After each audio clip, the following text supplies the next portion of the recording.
Hi, it's Steve. Today we'd like to show you how to change the door handle on your front load washer.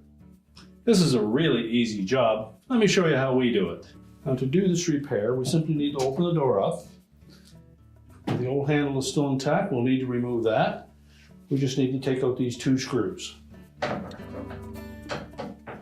Number 2 Phillips screwdriver is the tool we require. Remove both screws and the old handle. So we'll take our new handle, just going to line that up in the front of the door, and while holding it in place, we'll install retaining screws.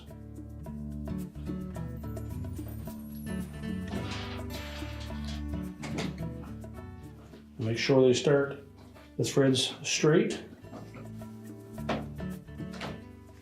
and make sure they're secure, but don't over tighten them.